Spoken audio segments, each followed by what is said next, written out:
What's up, YouTube people? Shaggy the Writer coming at you live with a nice evening reading of Charles Dickens's classic Oliver Twist. So we're just gonna go ahead and get started. I'm actually really interested in digging into this, but I'm a little bit worried because anytime I try to speak after reading Dickens, I sound like a crazy um, little old school weenie. But if there are any questions, anything that I can actually help clarify, just let me know in the comments because we're totally doing a live chat with this. Um, I guarantee that I'm going to enjoy this, but I don't know if you are. So if not, then who cares? If so, like, share, and subscribe. Um, Chapter 1 treats of the place where Oliver Twist was born and of the circumstances attending his birth. I'm gonna mess up so many words. Among other public buildings in a certain town, which for many reasons it will be prudent to refrain from mentioning, and to which I will assign no fictitious name, there is one anciently common to most towns, great or small, to wit, a workhouse. And in this workhouse was born, on a day and date which I need not trouble myself to repeat, inasmuch that can be of no possible consequence to the reader. In this stage of the business, at all events, the item of morality whose name is prefixed to the head of this chapter. For a long time after it was ushered into this world of sorrow and trouble by the parish surgeon, it remained a matter of considerable doubt whether the child would survive to bear any name at all, in which case it was somewhat more than probable that these memoirs would never have appeared, or, if they had, that being comprised within a couple of pages, they would have possessed an inestimable merit of being the most concise and faithful specimen of biography extant in the literature of any age or country. Although I am not disposed to maintain that the being born in a workhouse is in itself the most fortunate and enviable circumstance that can possibly befall a human being, I do mean to say that in this particular instance it was the best thing for Oliver Twist that could by possibility have occurred. Gosh, these little things like that are always just so awesome and trip me up just a little bit. But by the possibility they could have occurred. Um, the fact is that there was considerable difficulty in introducing Oliver to take upon himself the office of respiration, a troublesome practice, but one which custom has rendered necessary to our easy existence. And for some time he lay gasping on a little flock mattress, rather unequally poised between this world and the next, the balance being decidedly in favor of the latter. Now, if during this brief period Oliver had been surrounded by careful grandmothers, anxious aunts, experienced nurses, and doctors of profound wisdom, he would most inevitably and indubitably have been killed in no time. There being nobody by, however, but a pauper old woman who was rendered rather misty by an unwonted allowance of beer, and a parish surgeon who did such matters by contract. Oliver and nature fought out the point between them. The result was that after a few struggles, Oliver breathed, sneezed, and proceeded to advertise to the inmates of the workhouse the fact of a new burden having been imposed upon the parish by setting up as loud a cry as could be reasonably have been expected from a male infant who had not been possessed of that very useful appendage of voice for much longer space of time than 3 minutes and a quarter. As Oliver gave this first proof of the free and proper action of his lungs, the patchwork coverlet which was carelessly flung over the iron bedstead, rustled. The face of a pale young woman was raised feebly from the pillow, and a faint voice imperfectly articulated the words, "Let me see the child and die."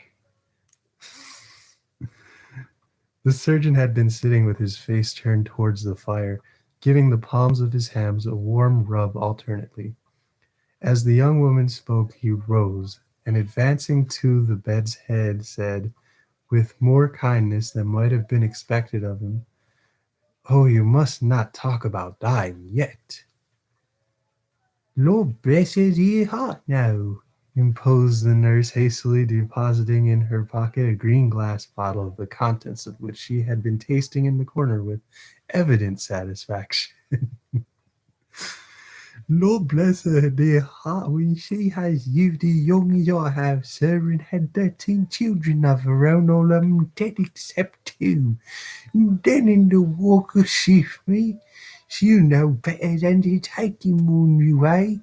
Bless her dear heart, think of what it is to be a mother. There's a dear lamb, do." Apparently, this conciliatory perspective of a mother's prospects failed in producing its due effect. The patient shook her head and stretched out her hand towards the child. The surgeon deposited it in her arms. She imprinted her cold white lips passionately on his forehead, passed her hands over her face, gazed wildly round, shuddered, fell back, and then died. Damn, they're off to a good start here. Um, they chafed her breast, hands, and temples, but the blood had spotted forever. They talked of hope and comfort. They had been strangers too long. "It's all over, Mrs. Thingamy," said the surgeon at last. "Ay, poor dear, so it is," said the nurse, picking up the cork of the green bottle which had fallen out on the pillow as she stopped to take up the child. "Poor dear, you needn't mind setting me up if the child cries, nurse," the surgeon putting on his gloves with great deliberation. "It's very likely that it will be troublesome. Give it a little gruel as if it is." He put on his hat and paused by the bedside on his way to the door, added, "She was a good-looking girl, too. Where did she come from?" "She was brought here last night," replied the old woman by the overseer's order. "Oh," replied the old woman, "by the overseer's order, she was found lying in the street. She had walked some distance, for her shoes were worn to pieces, but where she came from or where she was going to go, nobody knows." The surgeon leaned over the body and raised the left hand. "The old story," he said, shaking his head. "No wedding ring, I see. Ah, good night." The medical gentleman walked away to dinner, and the nurse, having once more applied herself to the green bottle, sat down on a low chair before the fire and proceeded to dress the infant. With an excellent young example of the power of dress young Oliver Twist was. Wrapped in the blanket which had hitherto formed his only covering, he might have been the child of a nobleman or a beggar. It would have been hard for the haughtiest stranger to have assigned him his proper station in society. But now that he was enveloped in the old calico robes which had grown yellow in the same service, he was bandaged and ticketed, and fell into his place at once. A parish child, the orphan of a workhouse, the humble, half-starved drudge, to be cuffed and buffeted through the world, despised by all and pitied by none. Oliver cried lustily. If he could have known that he was an orphan left to the tender mercies of churchwardens, overseers, perhaps he would have cried louder. Hang on, I just gotta check something real quick. Oh my goodness gracious. They don't want to see us all together. Oh man, this song hits. All it does to do with people stop ranking.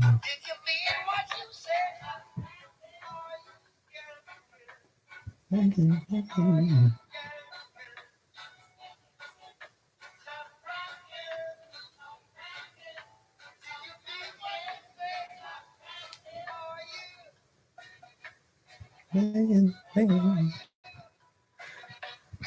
I don't think this is staying up after the fact anyway, so I can just kind of enjoy myself, I think.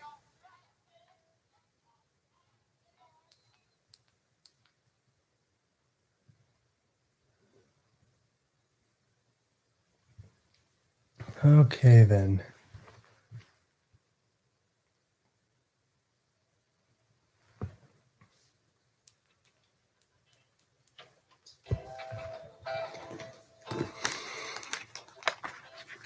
We refuse to be what you wanted us to be. We are what we are, and that's the way it's going to be. God, that's fitting. Chapter 2 Treats of Oliver Twist's Growth, Education, and Board.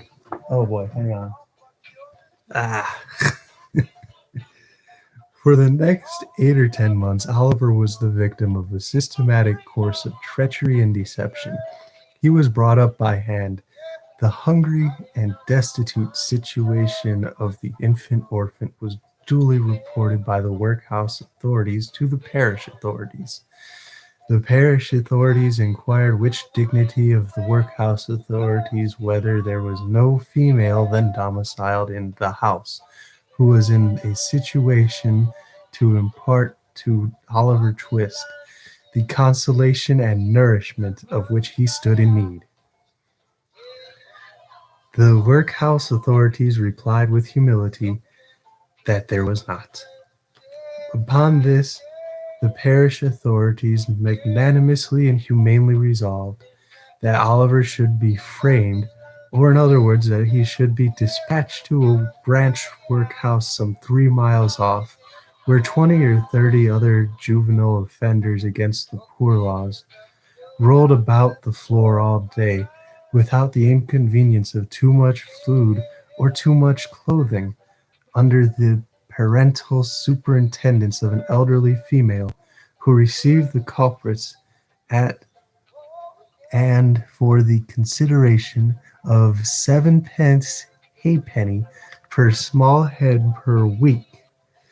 7 pence halfpenny's worth per week is a good round diet for a child. A great deal may be got for 7 pence halfpenny, quite enough to overload its stomach and make it uncomfortable. The elderly female was a woman of wisdom and experience. She knew what was good for children, and she had a very accurate perception of what was good for herself.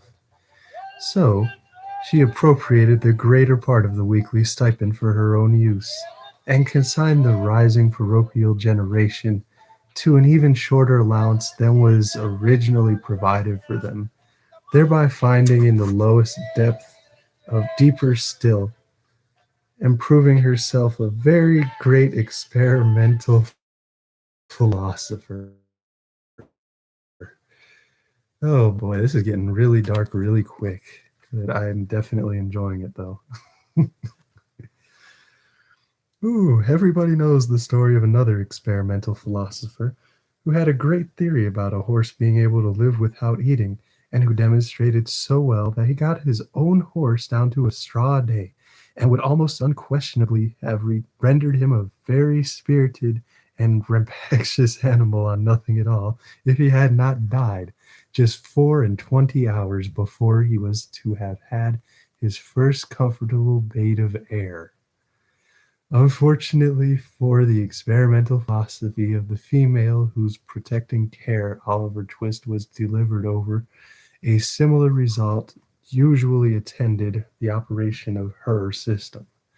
For at the very moment when a child had contrived to exist upon the smallest possible portion of the weakest possible food, it did perversely happen in 8.5 cases out of 10, either that it sickened from want and cold, or fell into the fire from neglect, or got half smothered by accident, in any one of which cases the miserable little being was usually summoned into another world, and there gathered the fathers which it had never known in this.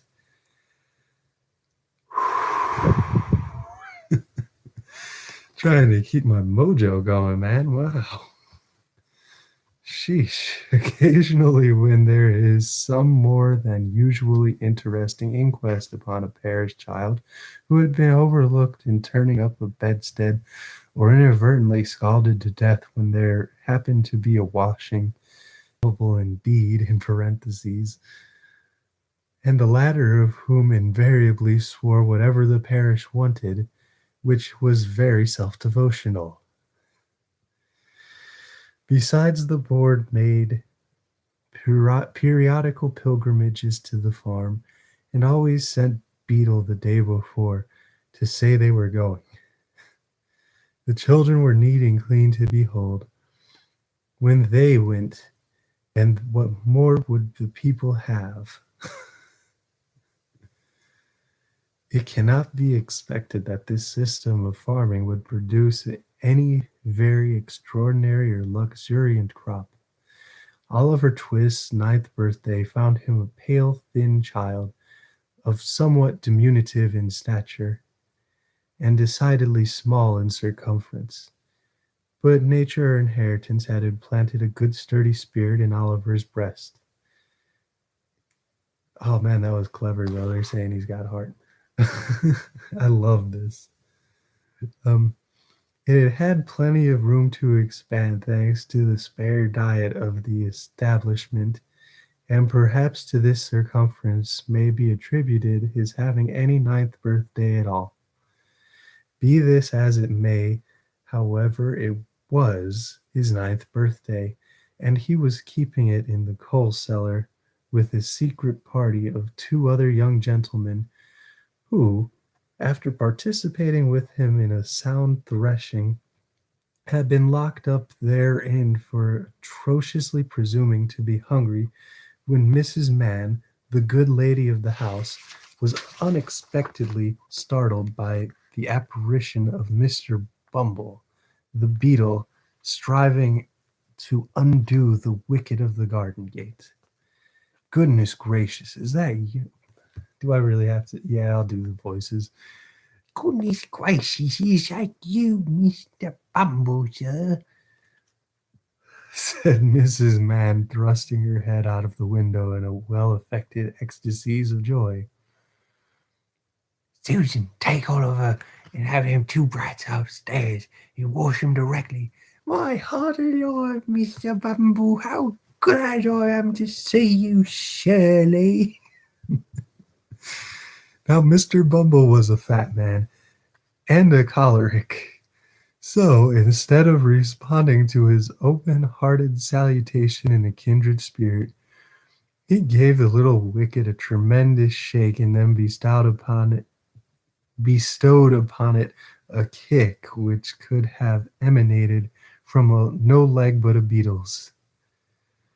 You only think, Mrs. Mann, running out for the 3 boys that had been removed by this time, only think of that I should have forgotten that the gate was bolted on the inside on account of them dear children. Walk in, sir. Walk in, pray, Mr. Bumble, do, sir. Although this invitation was accompanied with a curtsy that might have softened the heart of a churchwarden, it by no means mollified the beetle. Do you think this is respectful or proper conduct, Mrs. Mann? Inquired Mr. Bumble, grasping his cane. To keep the parish officers waiting at the garden gate when they have come here upon parochial business connected with the parochial orphans. Are you aware, Mrs. Munn, that you are, as I may say, the parochial delegate and the stipendiary? God, I hate my own. Yo, what's up, fishy fly? I'll definitely sub to you. Let me pull up your page real quick. I'm glad you're watching. Dang, it's not letting me pull up your page. So I sure will, fishy fly, as soon as it lets me type this. I'm sorry, it just says fishy, fishy. And I don't know where I was even getting fishy fly. I think I was thinking of fly fishing from just from the name. Anyway, welcome, fishy, fishy. I'm definitely subbing to you. Give me just a minute. Yes, I see you in chat. My laptop's just running exceptionally slow.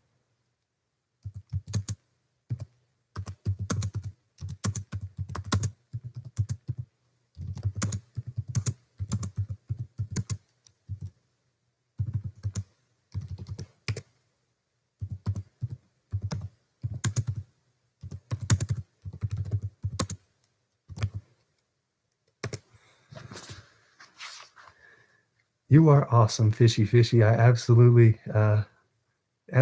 will be subbing to you very shortly. So now I just have to find my place in the book. And just quick question, fishy, fishy. Do I keep doing the extremely annoying accents, or can I relieve myself of that burden? Your call entirely.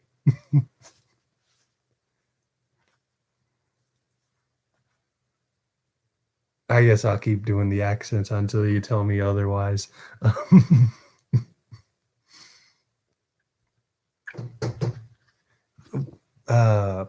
Hang on one sec. I'm sorry, it's okay. I saw this online. Look, you can prevent disease and freak the fuckers out. Oh, that's dope. Sorry.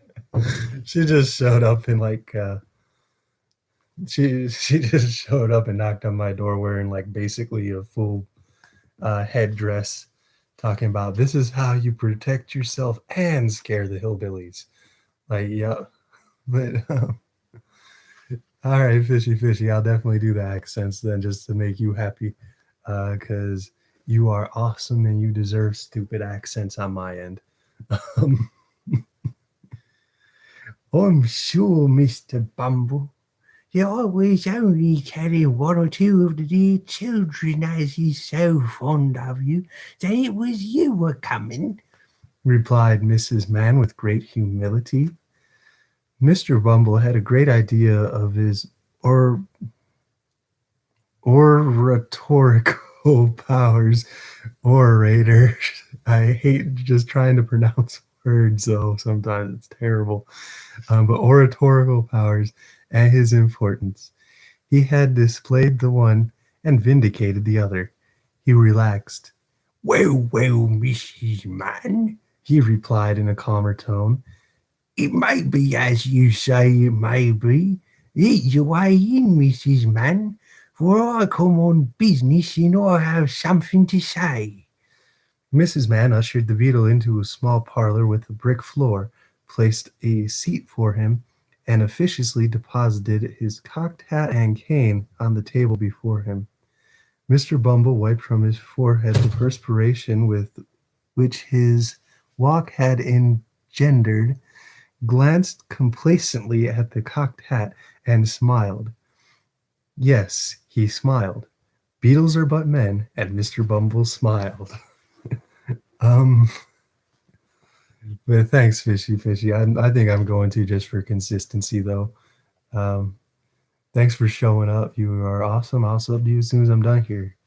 Uh, I think I still have one other person watching. Believe it or not, they just haven't even showed up in the chat yet, and that's fine. If you want to comment, sub, let me know what's up. I'm happy to um, sub right back. Uh, please stop till you get back.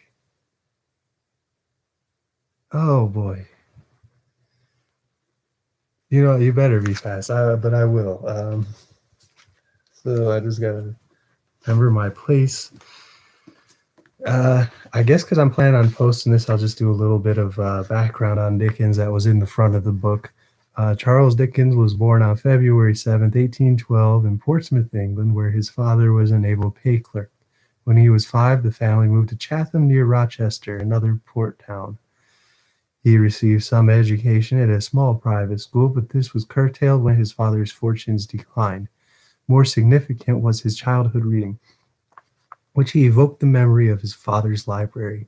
From that blessed little room, Roderick Random, Peregrine Pickle, Humphrey Clinker, Tom Jones, the Vicar of Wakefield, Don Quixote, Gil Blas, and Robinson Crusoe came out, a glorious host, to keep me company.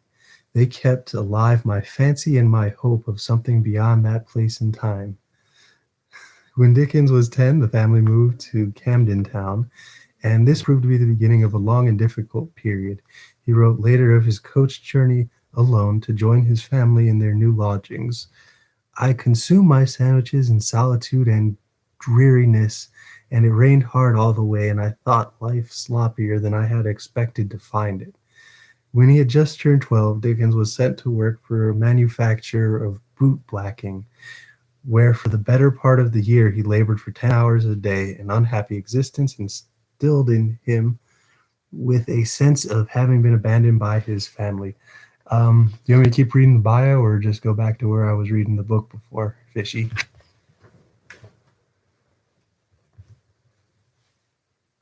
You were definitely fast. I'll give you that. Props for that. Someone else you might want to subscribe to is called Don't Watch Continue. He's from the Netherlands. He's really cool. And also Againstheworld G. It's Against the World G, but still, they're both pretty awesome. You should sub to them if you get a chance. And they both do sub for subs. Okay, bet. I'll just keep reading the bio, and then when you get back, I'll go. Here, let me.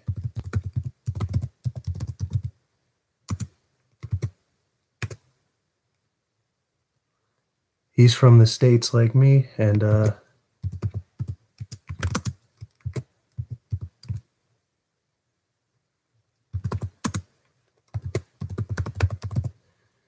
he's from the Netherlands that I met from the other guy's stream.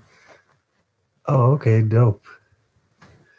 Well, why don't I just dive back into it? Because, okay, so Mr. Bumble smiled. Now, don't you be offended at what I'm going to say.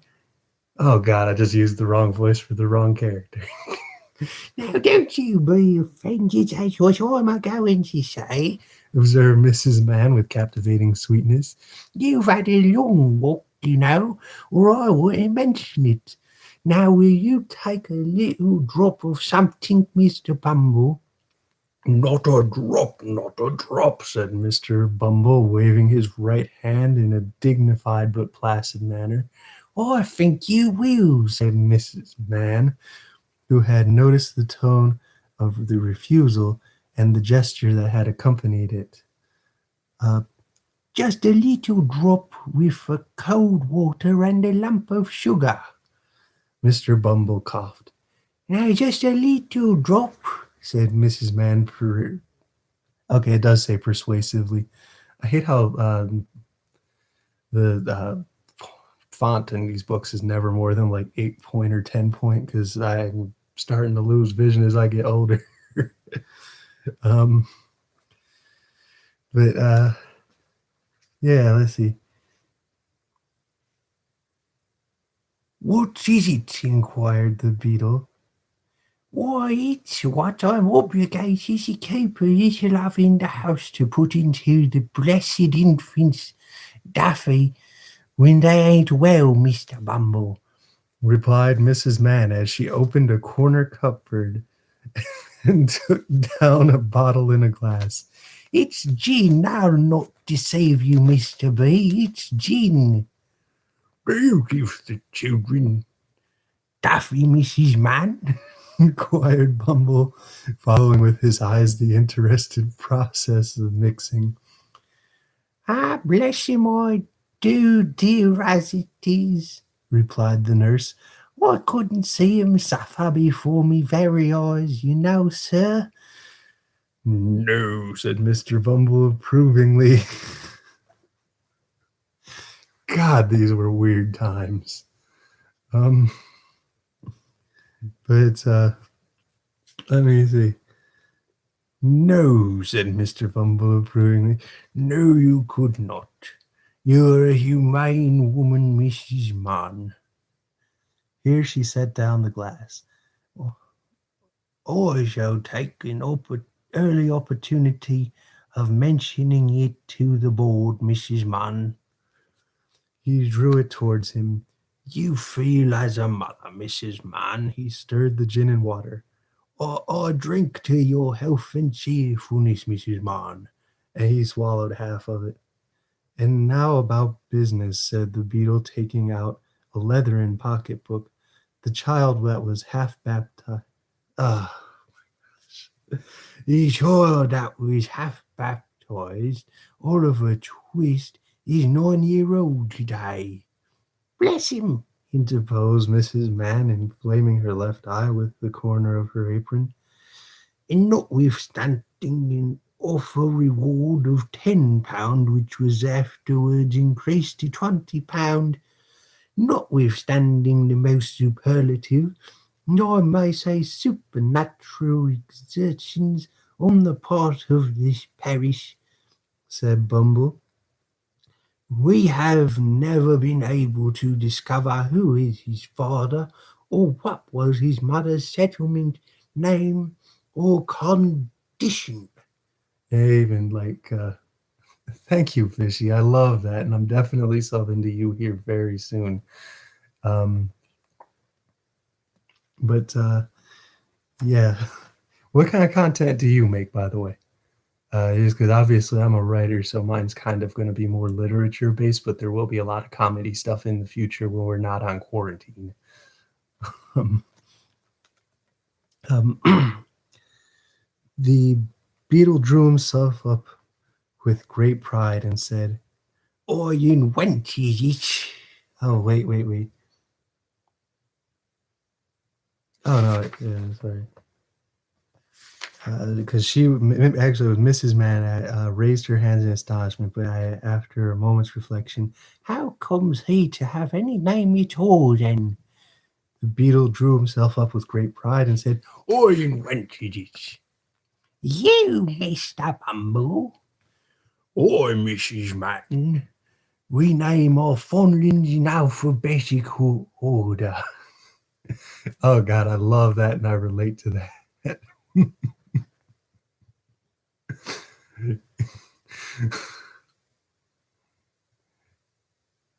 um, well, yeah, I definitely kind of agree with you. I'll just make a video about anything sometimes just for the sake of having one. Um, and like I said, my laptop's running kind of slow, so you just gotta give me a chance to pop over there and check out what you're all about. Because for some reason it's just not loading at the moment. So again, I appreciate your patience, and I'm definitely gonna plug you. So anyone who's watching this after the fact, subscribe to Fishy.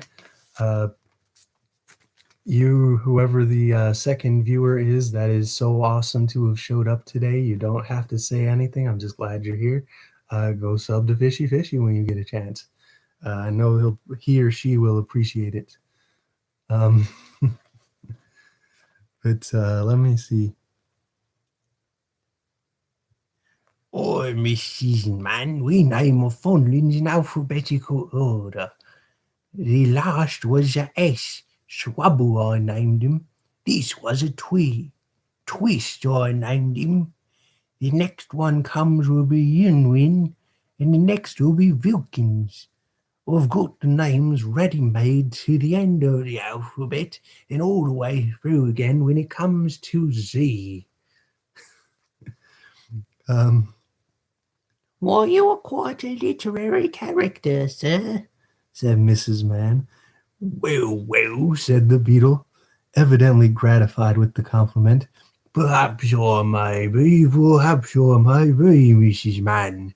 He finished his gin and water and added, Oliver being now too old to remain here, the board have determined him go back into the house.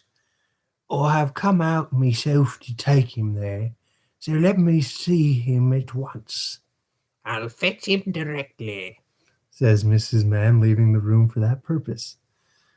Oliver, having had by this time as much of the outer coat of dirt which encrusted his face and hands removed as could be scrubbed off in the one washing, was led into the room by his benevolent protectress. Make a bow to the gentleman, Oliver, said Mrs. Man. Oliver made a bow, which was divided between the beetle on the chair and the cooked hat on the table. Will you go along with me, Oliver? said Mr. Bumble in a majestic voice. I screwed that up so bad if it's supposed to be majestic. Oliver was about to say that he would go along with anybody with great readiness when, glancing upwards, he caught sight of Mrs. Man, who had got behind the beetle's chair and was shaking her fist at him with furious countenance. He took the hint at once, for the fist had often been too impressed upon his body not to be deeply impressed into his recollection. Oh boy. Will she go with me? inquired poor Oliver. No, she can't, replied Mr. Bumble. but she'll come and see you sometimes. This was no very great consolation to the child. Young as he was, however, he had a sense enough to make a feint of feeling great regret at going away. It was no very difficult matter for the boy to call the tears into his eyes. Hunger and recent ill usage are great assistants if you want to cry. And Oliver cried very naturally indeed. Mrs. Man gave him 1,000 embraces, and what Oliver wanted was a great deal more. A piece of bread and butter, lest he should seem too hungry when he got to the workhouse.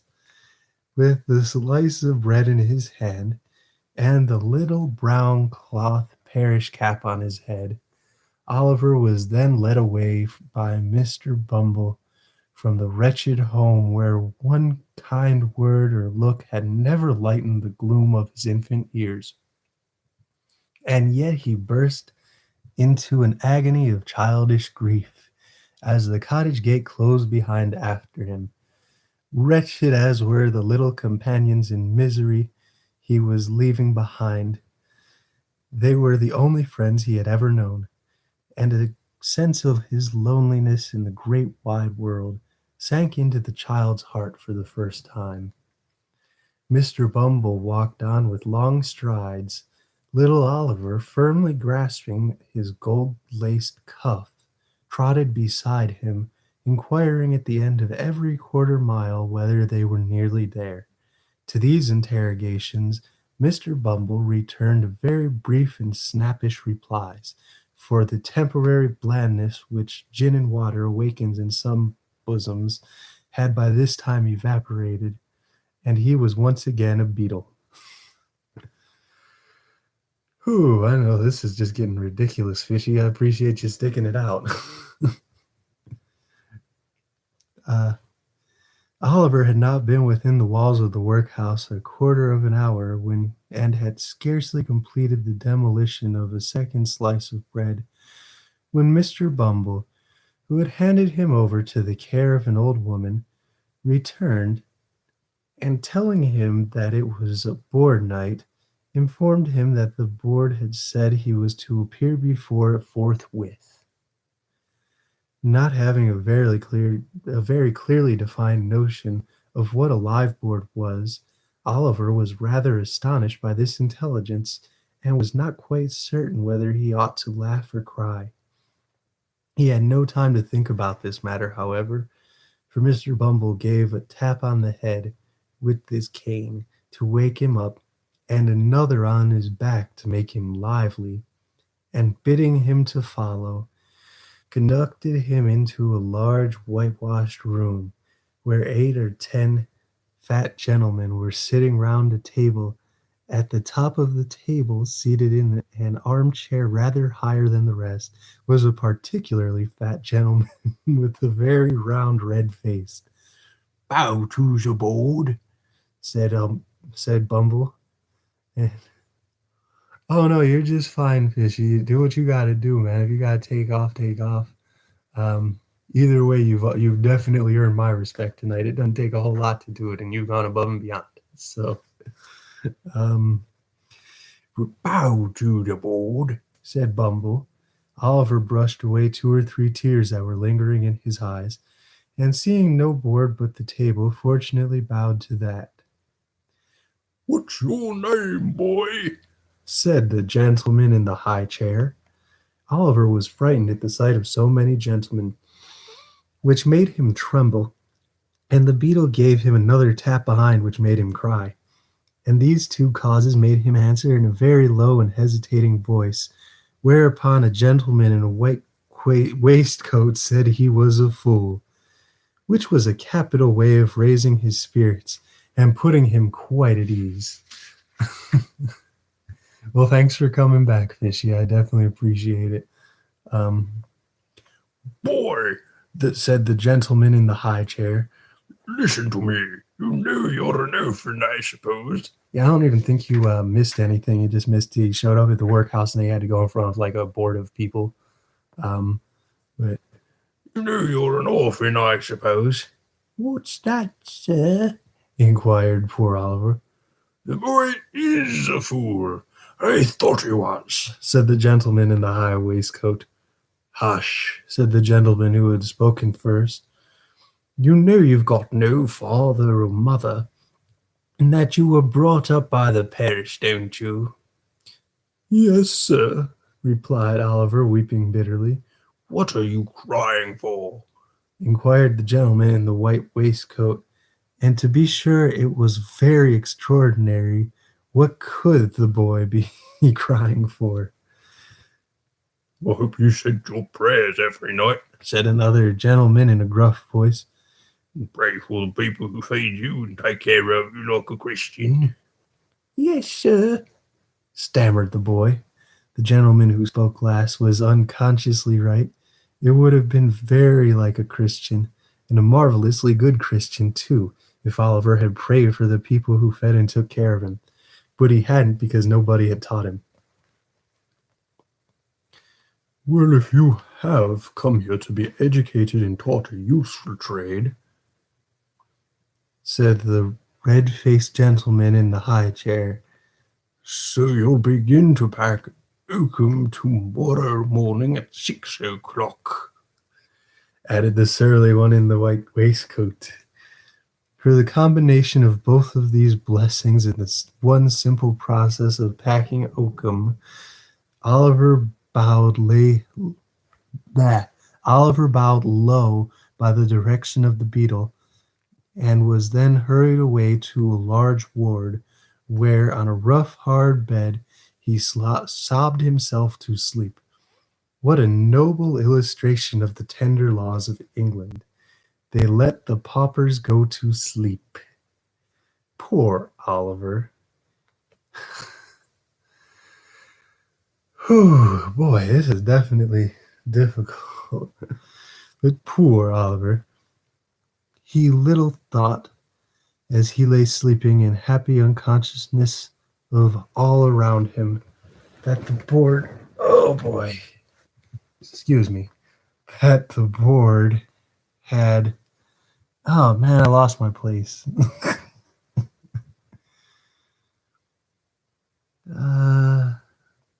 That the board had that very day arrived at the decision which would exercise the most material influence over all his future fortunes. But they had And this was it. The members of this board were very sage, deep, philosophical men, and when they came to turn their attention to the workhouse, they found out at once what ordinary folks would never have discovered. The poor people like it. It was a regular place of public entertainment for the poorer classes, a tavern where there was nothing to pay, a public breakfast, dinner, tea, and supper all year round, a brick and mortar Elysium where it was all play and no work. "Oh ho," said the board, looking very knowing. "We are the fellows to set this to rights, and we'll stop it all in no time." So they established the rule that all poor people should have the alternative for what they would compel nobody, not they. That's in parentheses for what they would compel nobody, not they. So they established the rule that all poor people should have the alternative of being starved by a gradual process in this house, or by a quick one out of it.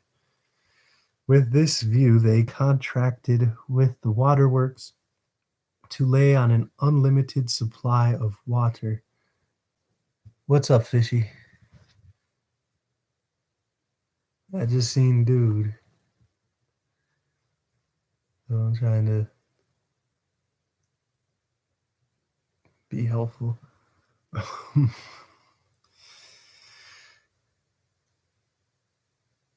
My mom and dad were just acting really weird.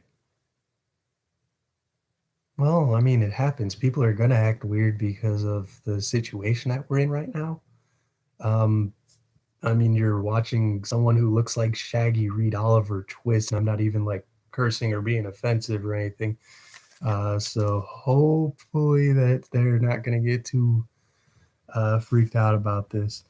But more or less, if you missed anything, it was just that Oliver was brought in front of a board of people that he had never met before, and then they actually had to teach him what an orphan was because he'd never heard the word before. And then top it all off, he just got the worst possible deal of getting sent into a workhouse at age 9, right when they decided that the poor people in the workhouse had it too good. So that's where we're at now. But with this view, they contracted with the waterworks to lay on an unlimited supply of water, and with corn factor to supply periodically small quantities of oatmeal, and, and issue 3 meals of thin gruel a day, with an onion twice a week, and half a roll on Sundays. And a great many other wise and humane regulations, having reference to the ladies, which it was not necessary to repeat, kindly overtook to divorce poor married people in consequence of the great expense of a suit in Doctors' Commons, and instead of compelling a man to support his family as they had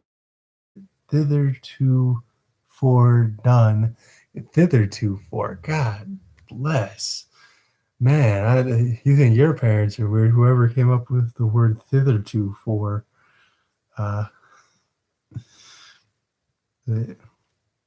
As they had thitherto done, took his family away from him and made him a bachelor. There is no saying how many applications for relief under these last 2 heads might have started up in all classes of society if it had not been coupled with the workhouse. But the board were long-headed men and had provided for this difficulty. The relief was inseparable from the workhouse and the gruel, and that frightened people. For the first 6 months after Oliver Twist was removed, the system was in full operation. It was rather expensive at first, in consequence of the increase in the undertaker's bill, and this necessity of taking in the clothes of all the paupers, which fluttered loosely on their wasted, shrunken forms after a week or two's gruel. But the number of workhouse inmates got thin as well as the paupers, and the board were in ecstasies. Okay, that one I know. They were looking at my vids like, ooh, I see a video, let's watch it. And you were just saying you do a bunch of dumb stuff and make poor choices. So I'd imagine that went over very well. Um, hey, man, I've been there. Parents are extremely overbearing, and their version of caring usually just kind of ends up pissing you off as a teenager.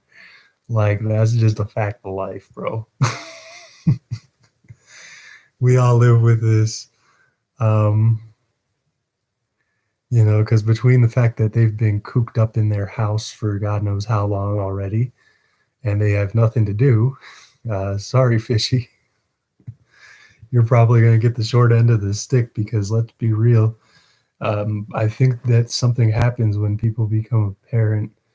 Not so much to my friends because I'm old enough to have quite a few friends who are parents, but there seems to be some when people become a parent, they just kind of like forget entirely what personal space means.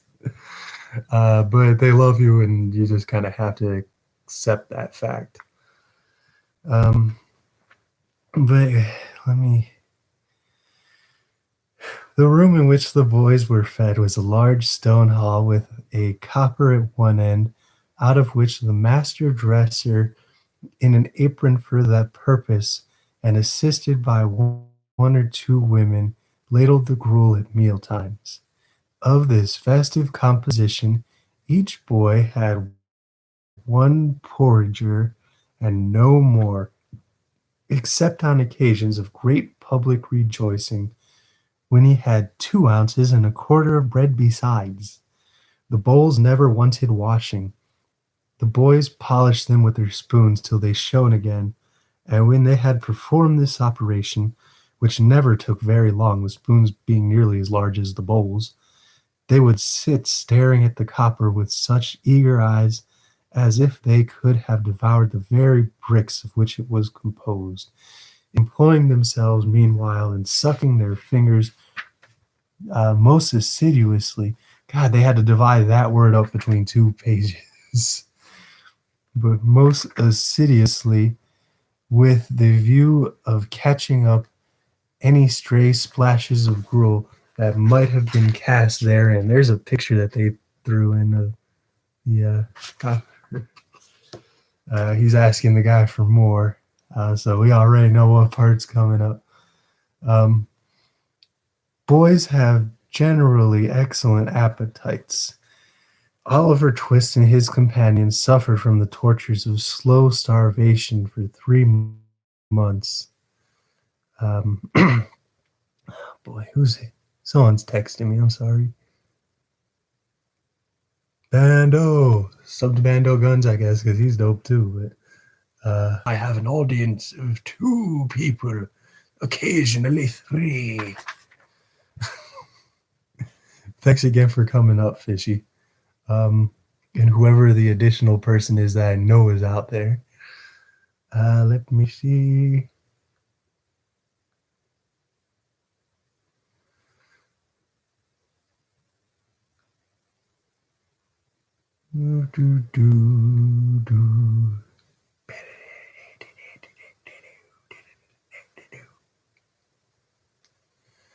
Okay.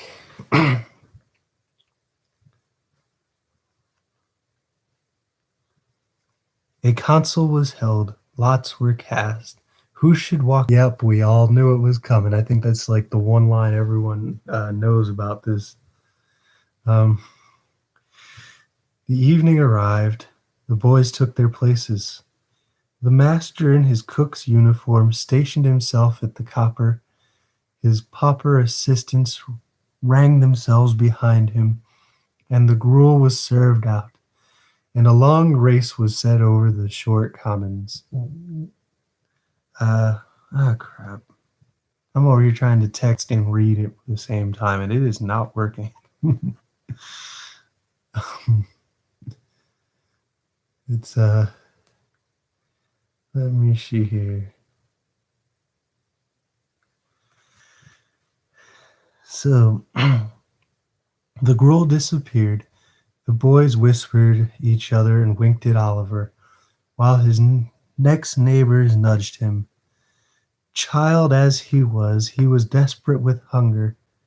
Um, really? Really, right now? Child as he was desperate with hunger and reckless with misery. He rose from the table, advancing to the master, basin and spoon in hand, said, someone alarmed at his own temerity. Please, sir, I want some more. That's you, Fishy. Please, sir, I want some more. I'm sorry, I had to. Thank you for being an awesome sport. I keep getting text messages and it's really throwing off my flow. So, oh boy. Well, the master was a fat, healthy man, but he turned very pale. He gazed in stupefied astonishment on the small rebel for some seconds. They illustrated it in case you didn't see it before. For some seconds, and then clung for support to the copper. The assistants were paralyzed with wonder, the boys with fear. What? Said the master at length in a faint voice. Please, sir, repeated Oliver. I want some more. The master aimed a blow at Oliver's head with the ladle, pinioned him in his arms, and shrieked aloud for the beetle. Scooby-Doo, yes, I definitely, I totally try to do the Shaggy voice. No, don't be sorry, man. I swear to God, that's what everyone said for years, or else I wouldn't have embraced it at this point. So, please razz me a little bit because I'm going to go back at you if you let me.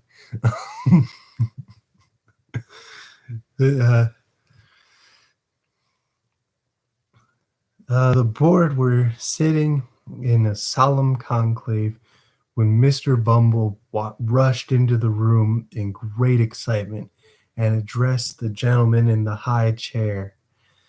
Mr. Limpkins, I beg your pardon, sir. Oliver Twist has asked for more. There was a general start.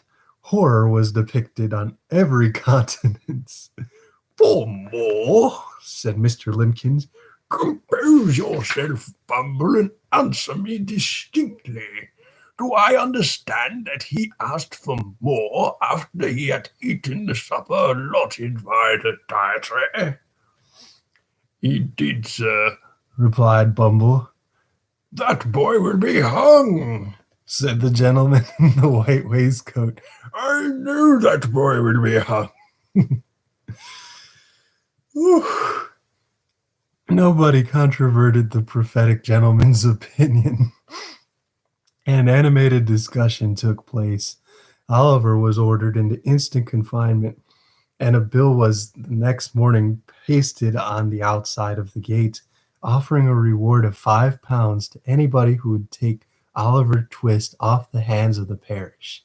In other words, £5 and Oliver Twist were offered to any man or woman who wanted an apprentice to any trade, business, or calling. I never was more convinced of anything in my life, said the gentleman in the white waistcoat as he knocked at the gate and read the bill the next morning. I never was convinced of anything in my life, I am that boy will come to be hung. As I purpose to shew in the sequel whether the white waistcoated gentleman was right or not, I should perhaps mar the interest of this narrative, supposing it to possess any at all, if I ventured to hint just yet whether Oliver Twist had this violent termination or no. So that's chapter 3. What's your question, Fishy? Or, I'm sorry, that's chapter 2, and I'm going into chapter 3. If you want me to. I'm honestly about done with this, so chapter 3 will be the end if we keep going. Oh boy, but what was your question, Fishy? Doesn't matter if it's strange or not. I promise it doesn't bother me.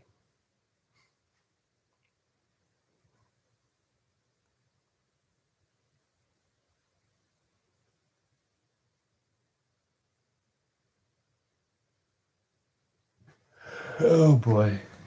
You know, I'll just go back to reading, and then if you think of how you want to word that, you got plenty of time to do so. Oh, excuse me. Okay. Chapter 3 relates to how Oliver Twist was very nearly getting a place which would have not been a sinecure. Oh God, I gotta look up the word in the title just to see what the heck a sinecure is.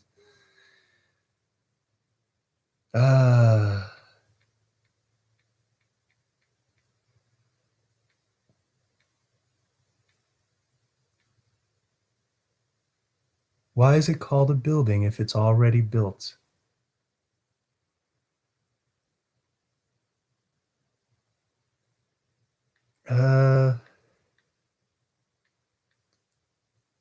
God, dude, that's a really, really good question. But Illuminati convert, yes. La da da da da da da da. I ain't a killer, but don't push me. Revenge is like the sweetest joy. Let me shut up. Let me shut up before it gets inappropriate. Tupac is not. Well, Tupac is amazing, but I do not have any basis to use him in this video. So one line probably won't get me sued. Let's keep rolling. Yo, yes, the Illuminati is real. That's why it's called a building if it's already built. I have one for you. Why do you park in the driveway and drive in the parkway?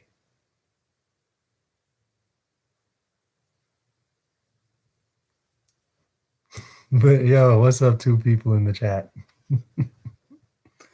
This is definitely kind of fun. But we're going to do one more chapter because the last one just took me like a solid 30 minutes to read. I really don't know. Who is the second person? It might not even be,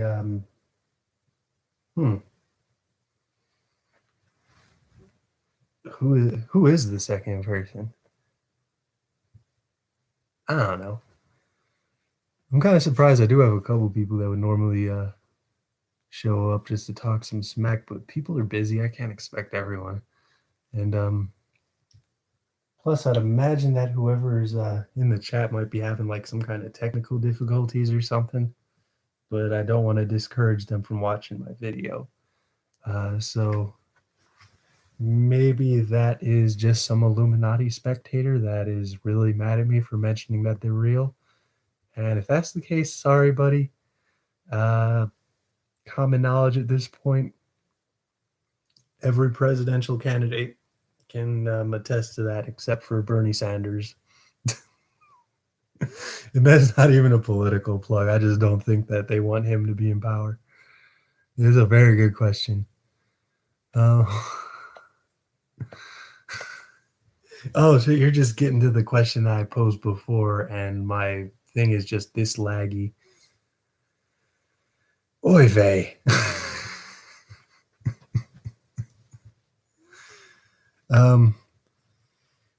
Chapter 3 relates how Oliver Twist was very near getting a place which would not have been a sinecure. I did go to look up what a sinecure. Hold up, I have a trick to get them to talk.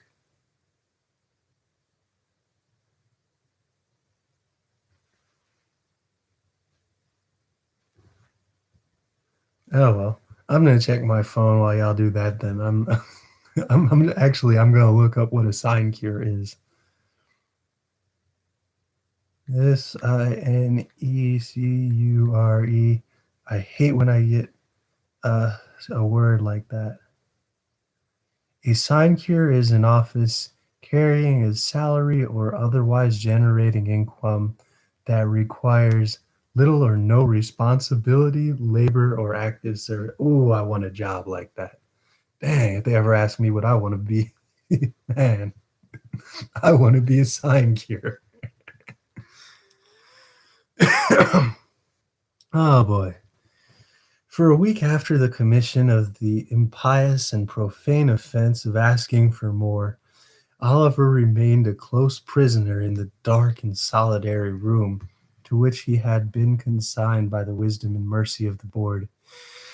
It appears at first sight not unreasonable to suppose that if he had entertained becoming feeling of respect for the prediction of the gentleman in the white waistcoat, he would have established that sage individual's prophetic character once and forever by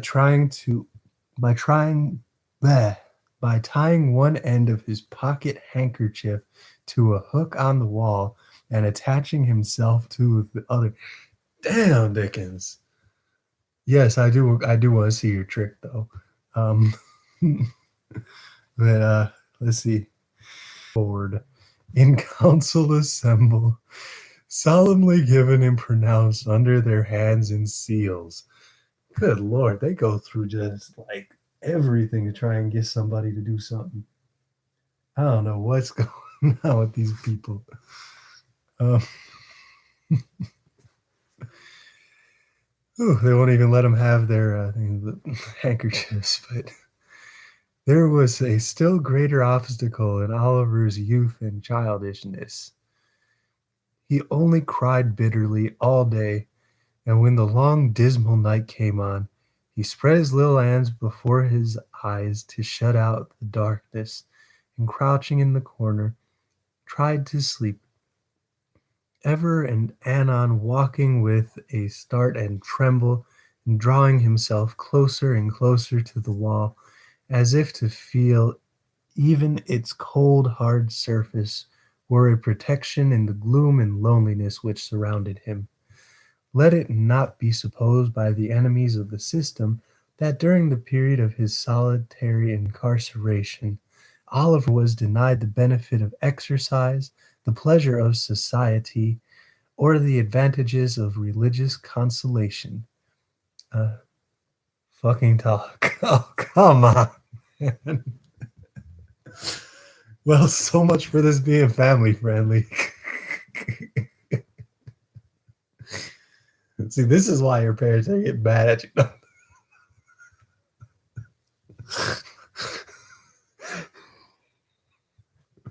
You are what quite a few of my friends will refer to as a badass kid, and I love it.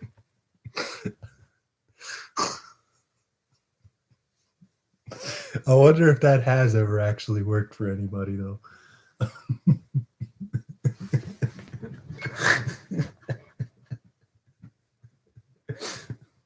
No. Okay. You made me lose my place. That's fine. That was worth it. That was awesome. Oh my gosh. Oh boy. Where was I? Okay.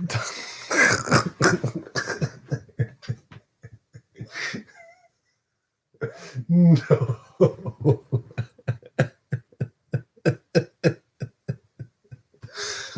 We probably scared him off, but it's okay. Oh my god. I lost my place.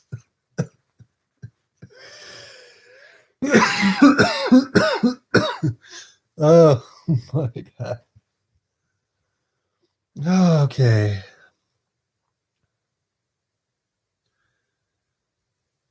There was still a greater obstacle in Oliver's youth and childishness. Oh no, I did say that already. Right. Let it not be supposed by the enemies of the system, in quotes, that during the period of his solitary incarceration, Oliver was denied the benefit of exercise, the pleasure of society, the advantages of religious consolation. As for exercise, it was nice cold weather, and he was allowed to perform his ablutions every morning under the pump in a stone yard in the presence of Mr. Bumble, who prevented his catching cold and causing a tingling sensation to provide his frame by repeated applications of his cane. He's back. Well, thank you for coming back. Don't feel bad. You're just razzing people. I'm fine with it. Um, oh goodness, he left again. But, hey, I definitely appreciate him showing up though. Whoever it was, that was cool. We got love for our little anon crowds out here. Don't feel bad. Don't feel bad. There's gonna be more. Trust me, I'm not tripping about it. I'm just gonna check my phone real quick though. Um,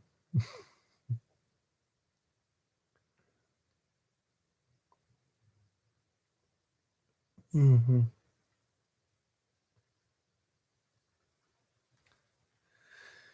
Okay. um, yeah, that was the best laugh I've had all day though. So thank you. I'll take it. Do you got Snapchat? Nah, man, I just never really believed in it. I don't want to show other people when I'm doing fun stuff. That's for me. um, I have an IG. Tyler writes stuff with underscores in between.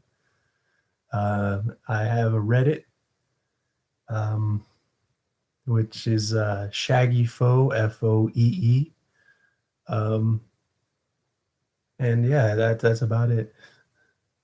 I know. And Snapchat's supposed to be a lot of fun. I got quite a few friends on there, but man, it just doesn't appeal to me.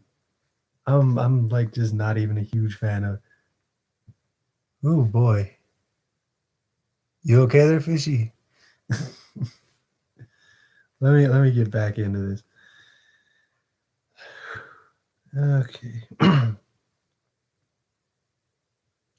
As for society, he was carried every other day into the hall where the boys dined, and they're sociably flogged as public warning and example. And so far from being denied the advantages of religious consolation, um, he was kicked into the same apartment every evening at prayer time and permitted to listen to and console his mind with the general supplication of the boys, containing a special clause therein inserted by authority of the board in which they intended and obedient, and to be guarded from the sins and vication distinctly set forth to be under the exclusive patronage and protection of the powers of wickedness, and the article direct from the manufactory of the very devil himself. I'm okay, just had a little rage, that's all. Yo, I get it, man. You're a kid, it happens. No one is tripping about that. God knows it's all right. Or, whatever. It's life. But it chanced one morning while Oliver's affairs were in this auspicious and comfortable state that Mr. Gamfield, chimney sweeper, was winding his way down the high street, deeply cogitating in his mind his ways and means of paying certain arrears for rent for which his landlord had become rather pressing. Mr. Gamfield's most sanguine estimate of his finances could not raise them within full £5 of the desired amount, and, in a species of arithmetical desperation, he was alternately cajoling his brains and his donkey when passing the workhouse. His eyes encountered the bill on the gate. "Whoa," said Mr. Gamfield to the donkey. The donkey was in a state of profound abstraction, wondering probably whether he was destined to be regaled with a cabbage stalk or two when he had disposed of 2 sacks of soot with which the little cart was laden. So without noticing the word of command, he jogged onward. Oh boy. Mr. Gamfield growled a fierce imprecation on the donkey generally, but more particularly on his eyes, and running after him, bestowed a blow on his head, which would inevitably have beaten in any skull but a donkey's. Dang. He then gave him another blow on the head just to stun him till he came back again. Having completed these arrangements, he walked up to the gate to read the bill. The gentleman with the white waistcoat was standing at the gate with his hands behind him. After having delivered himself of some profound sentiments in the boardroom, having witnessed the little dispute between Mr. Gamfield and the donkey, he smiled joyously when the person came up to read the bill, for he saw at once that Mr. Gamfield smiled too as he perused the document, for £5 was just the sum he had been wishing for, and as to the boy with which it was encumbered, Mr. Gamfield, knowing what the dietary of the workhouse was, well knew he would be a nice small pattern, just for the very thing for register stoves.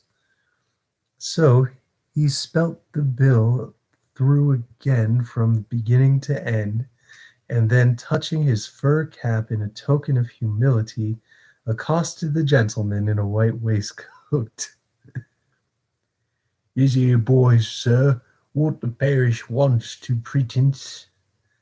said Mr. Gamfield. "Oi, man," said the gentleman in the white waistcoat with a condescending smile. "What of him?" "If the parish would like him to learn a light peasant trade in a good, spectable chimney sweeping business," said Mr. Gamfield, "or wants an apprentice, and I'm ready to take him." "Walk in," said the gentleman with the white waistcoat. Mr. Gamfield, having lingered behind to give the donkey another blow on the head and around another wrench of the jaw as a caution not to run away in his absence, followed the gentleman with the white waistcoat into the room where Oliver had first seen him.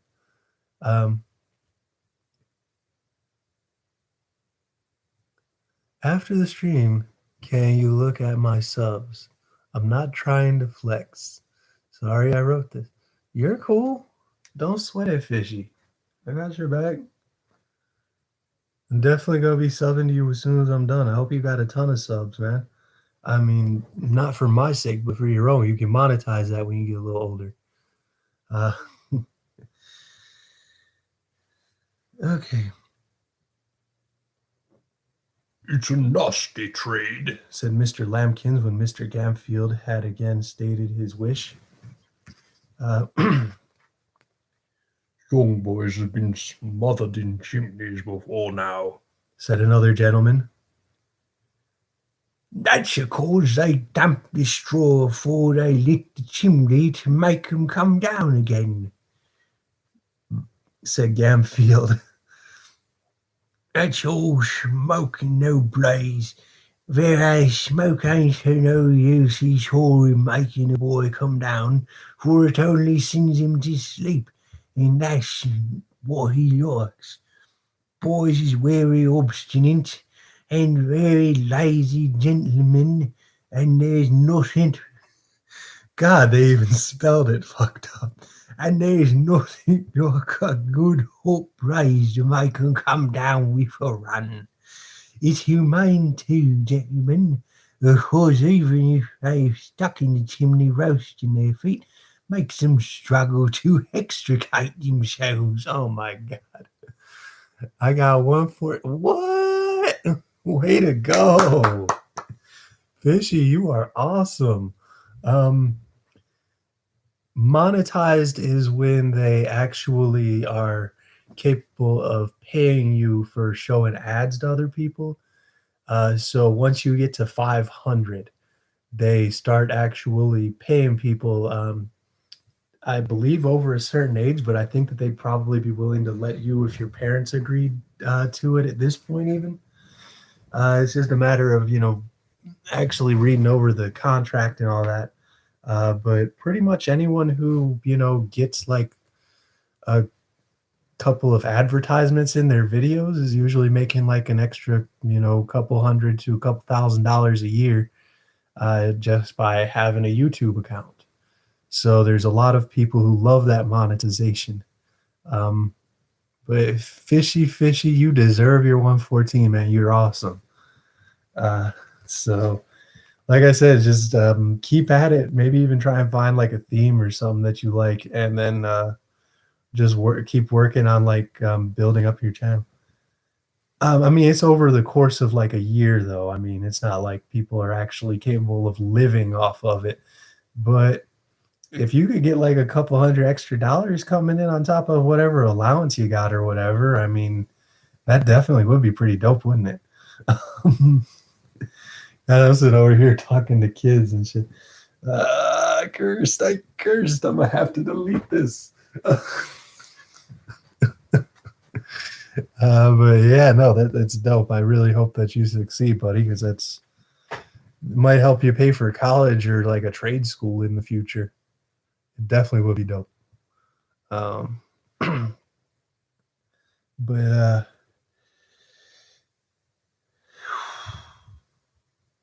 okay. The gentleman in the white waistcoat appeared very much amused by this explanation, but his mirth was speedily checked by a look from Mr. Lambkins. The board then proceeded to converse among themselves for a few minutes, but in so low a tone that the words saving of expenditure, look well in the accounts, have a printed report published, were alone audible. These only chanced to be heard indeed on account of their being very frequently repeated with great emphasis. Okay, I won't delete it. Those more whispering eased, and the members of the board, having resumed their seats in their solemnity, solemn is when you are chilling. You're lonesome. Solemnity. Okay, there we go. Solemnity. Okay.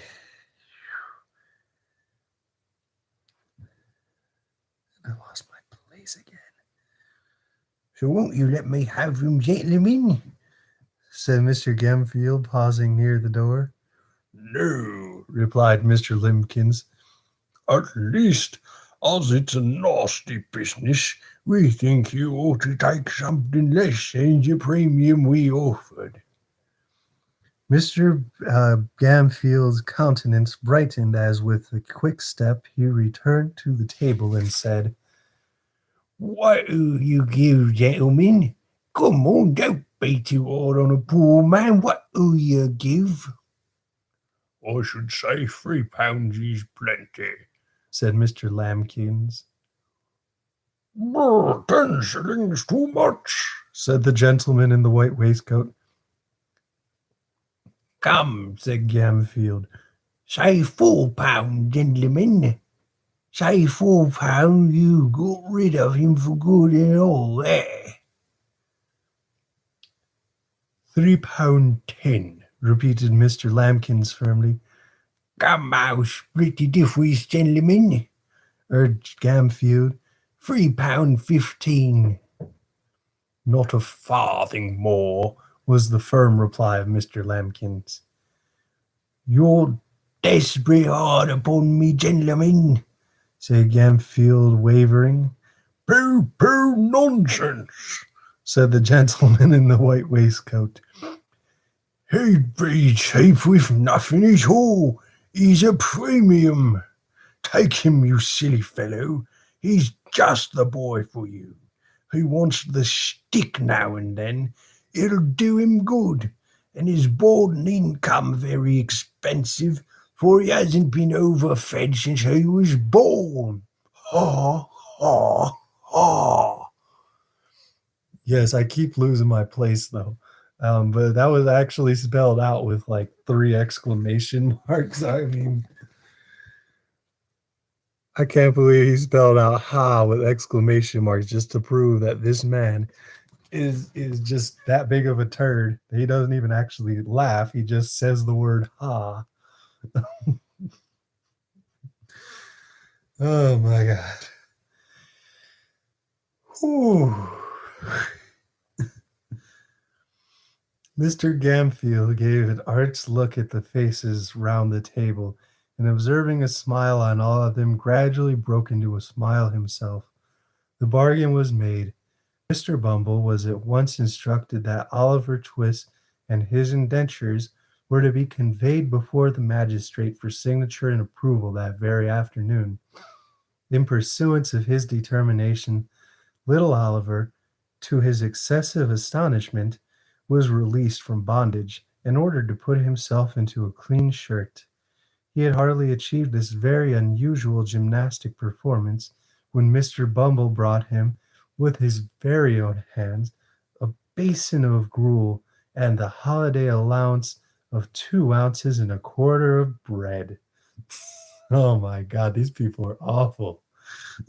I can't even do it.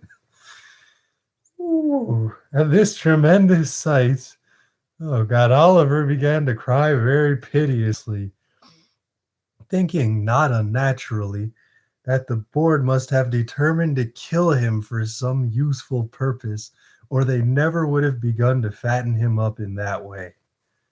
Don't make your eyes red, Oliver, but eat your food and be thankful, said Mr. Bumble in a tone of impressive pomposity. You're going to be made apprentice of Oliver. Apprentice, sir, said the child, trembling. Yes, Oliver, said Mr. Bumble.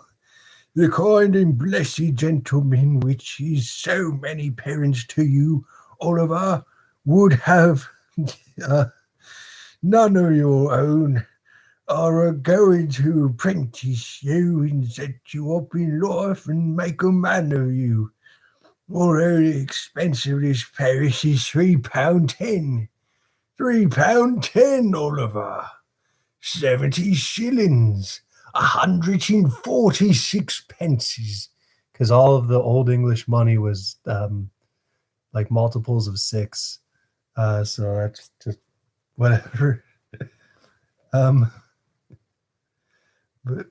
or was it multiples of 7s? Because now they're making me. Come, said Mr. Bumble somewhat pompously, for it was gratifying to his feelings to observe the effect of his eloquence had produced.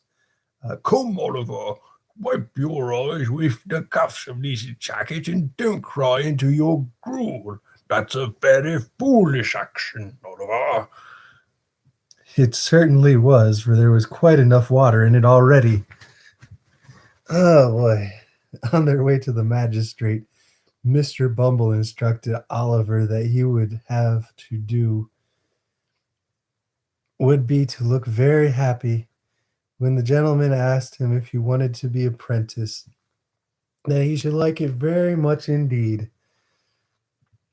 Oh, excuse me. Both of which injunctions Oliver promised to obey, the rather as Mr. Bumble threw in a gentle hint that if he failed in either particular, there was no telling what would be done to him. When they arrived at the office, he was shut up in a little room by himself and admonished by Mr. Bumble to stay there until he came to fetch him. There the boy remained with a palpitating heart for an hour and a half, at the expiration of which time Mr. Bumble thrust in his head, unadorned with the crooked hat, and said aloud, Now, Oliver, my dear, come to the gentleman. As Mr. Bumble said this, he put on a grim and threatening look and added in a low voice, Mind what I told you, you young rascal. Oliver stared innocently at Mr. Bumble's face at this somewhat contradictory style of address, but the gentleman prevented his offering any remark thereupon by leading him at once into an adjoining room, the door of which was open. It was a large room with a great window. Behind a desk sat two old gentlemen with powdered heads. Oh my gosh, they had powdered wigs in the 1800s? I thought that fell out of fashion with the Georgians. Um, one of whom was reading a newspaper while the other was perusing, with the aid of a pair of tortoise-shelled spectacles, a small piece of parchment which lay before him. Mr. Lambkins was standing in front of the desk on one side, and Mr. Gamfield with a partially washed face on the other, while two or three buff-looking men in top boots were lounging about. The old gentleman with the spectacles gradually dozed off over the little bit of parchment, and there was a short pause after Oliver had been stationed by Mr. Bumble in front of the desk.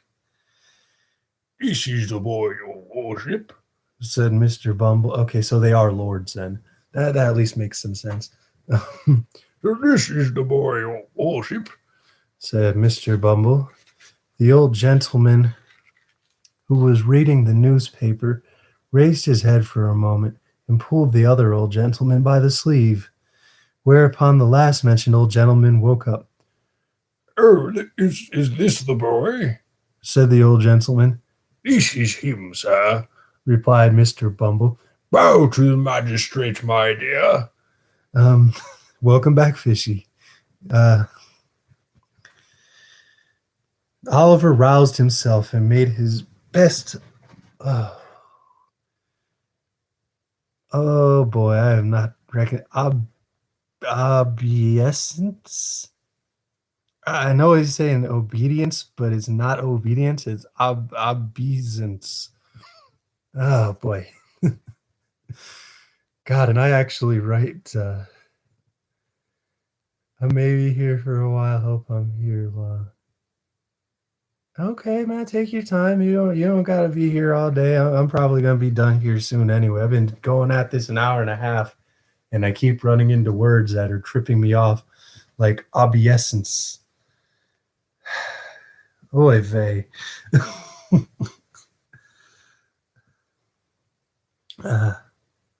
Oliver, he had been wondering with his eyes fixed on the magistrate's powder, whether all boards were born with that white stuff on their heads, and were boards from thenceforth on that account.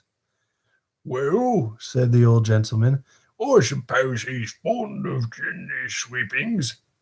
He dotes on it, your worship. Replied Bumble, giving Oliver a sly pinch to intimate that he had better not say he didn't. I think the guy is back. Yeah, probably is. Thank you for showing up, other guy. Please don't be afraid to talk if you want to. If you don't want to, it's okay too. I know not every device has that capability. So that's something you've got to be patient with. I just appreciate the views.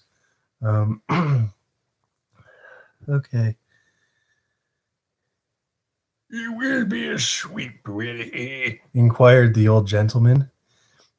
If we was to bind him to any other trade tomorrow, he'd run away simultaneous, your worship. Replied Bumble. And this man that's to be his master, you, sir, you'll treat him well and feed him and do all that sort of thing, will you? Said the old gentleman. When I says I will, I means I will. Replied Mr. Gamfield doggedly. You're a rough speaker, my friend, but you look an honest, open-hearted man.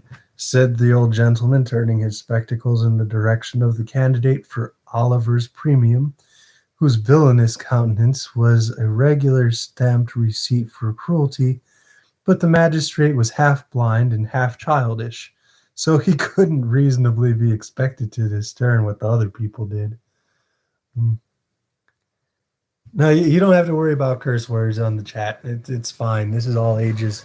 I really don't think that whoever's doing it has the ability to talk back, or else they probably would. Because some people just don't have smartphones and nice devices and stuff.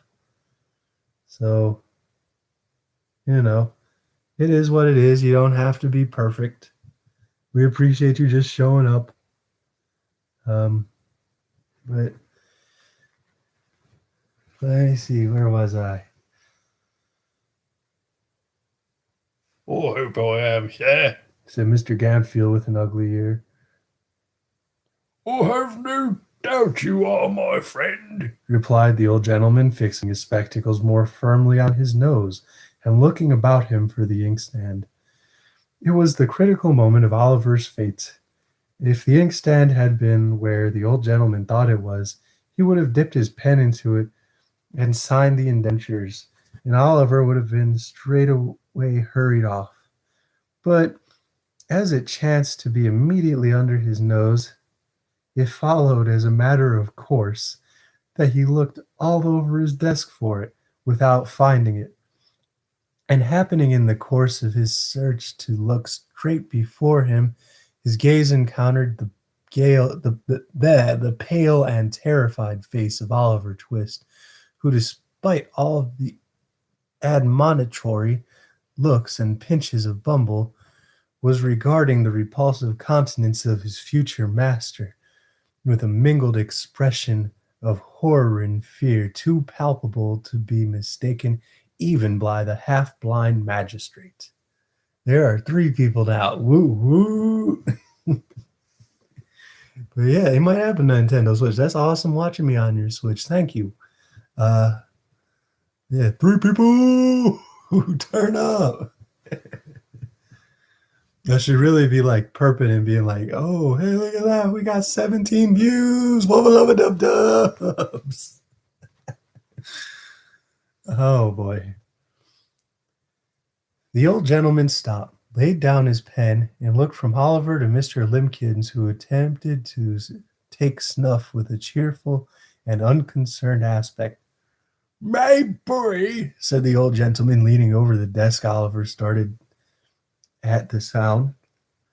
He might have been excused for doing so, for the words were kindly said, and strange sounds frightened one. He trembled violently and burst into tears. My boy, said the old gentleman, you look pale and alarmed. What's the matter? Stand away from him, Beetle, said the other magistrate, laying aside the paper and leaning forward with an expression of interest. Now, boy, tell us what's the matter. Don't be afraid. One person poor little Tink Tink. You did nothing wrong, Fishy. You are awesome. Keep being you. People just have things to do. No one wants to hear books out loud. People don't even read books on their own. But you know what? It's a couple of us out here that like to broaden our horizons and learn new words and become, in my case, hopefully become a better writer.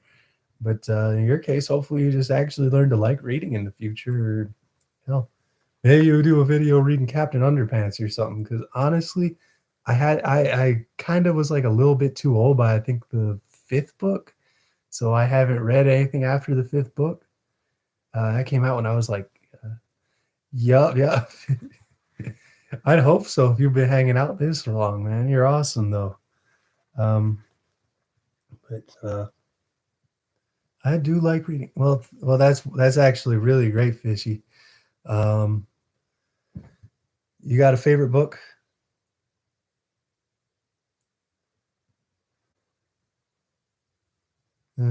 Just take a minute to consider that, I guess, because that's not an easy question if you're a reader.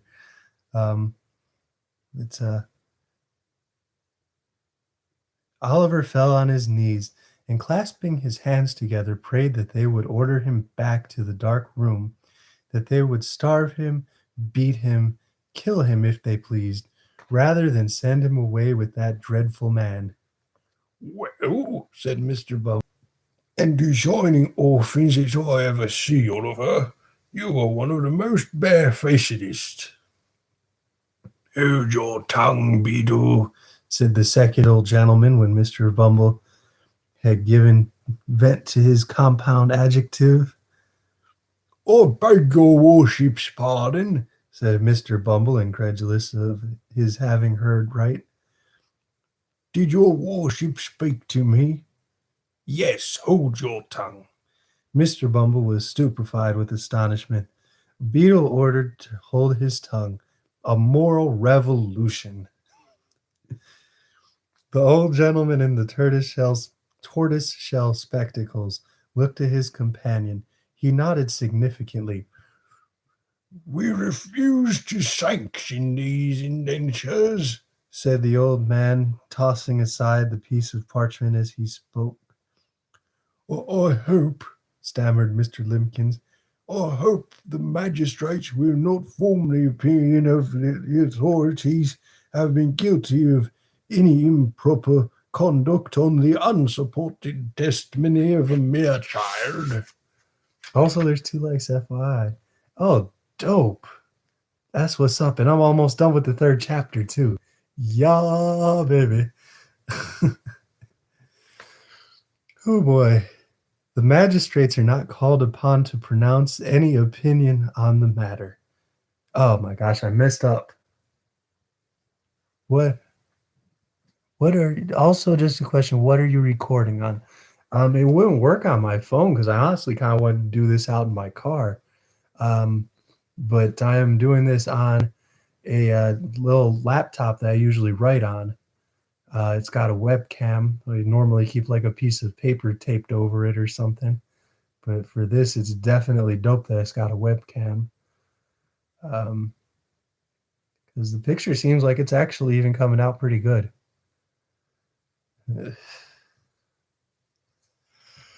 Oh, most of the time I do use my phone though, because even though it doesn't have the best resolution, unless I'm at, oh, you're right, dude. Do you have a link? Like if you got anything posted online, I really would love to read it. We might even do one of these where I just read fishy stories. You do like a lot of shorts then? Do you do fan fiction? Do you do sci-fi, little romance stuff? What are you into? Should I do a video of me reading my stories? Yes, absolutely. You absolutely should do a video of you reading your stories, Fishy. I'd like to hear them. I mean, personally, I would be happy to read them if you've got them on any websites. Until chapter 4, too. So we're just going to try and get this out because I'm almost 2 hours in and I've really only wanted to do the 3 chapters. So it's like animation, but like old timey. Oh man, that so you like actually are like right.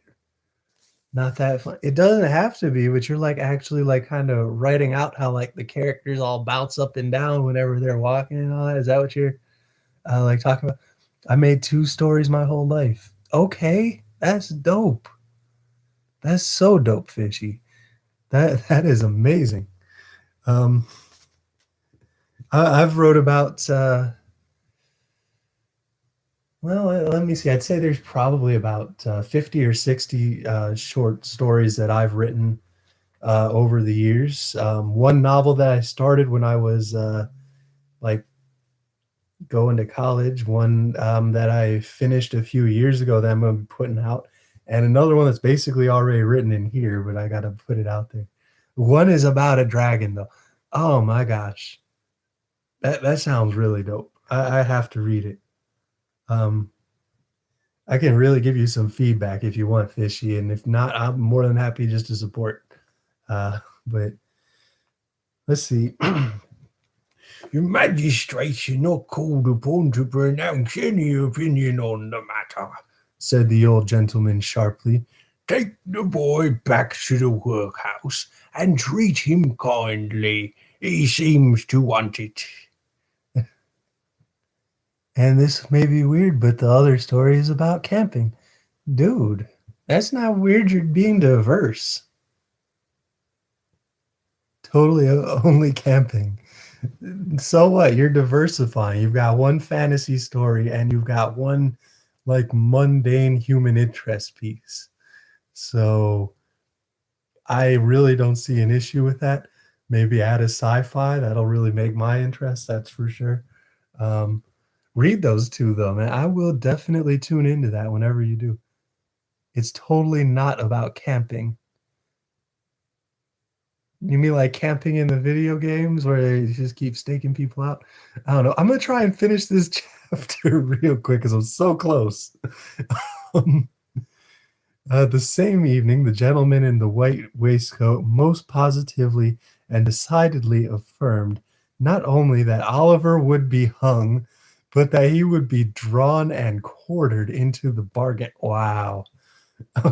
Let me go back to that one here.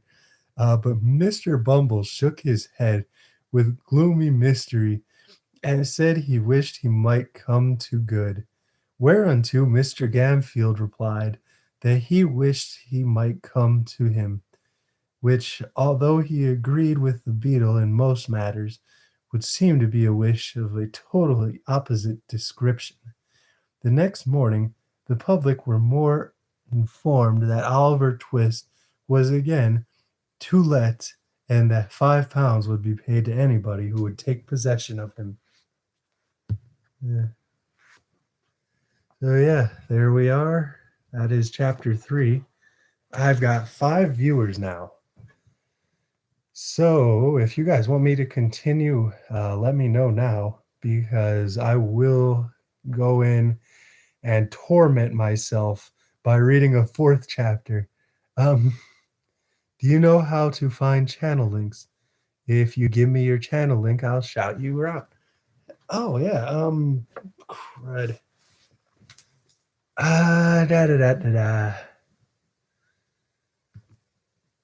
If I can.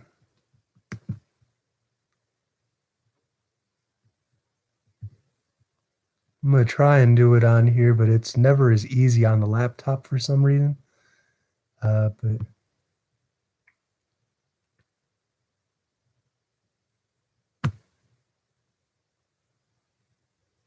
come on, laptop, load. Okay. Open my channel in a new tab. Because I lost a couple viewers. It's okay though. I really appreciate y'all coming out. I'm about to get off here soon anyway.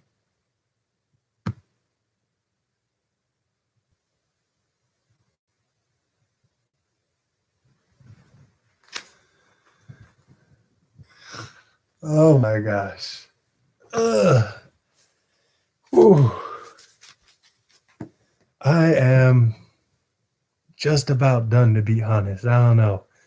Do you guys want me to continue? There's shouts out to Don't Watch Continue. I'm gonna put his little channel and link in the description real quick while I'm thinking about it. And also on YouTube. And it definitely makes me able to do that for folks as well. Oh boy. I'm even willing to change it up and read some different books here in the near future. Let me just trying to get anything to work on a laptop takes like an extra like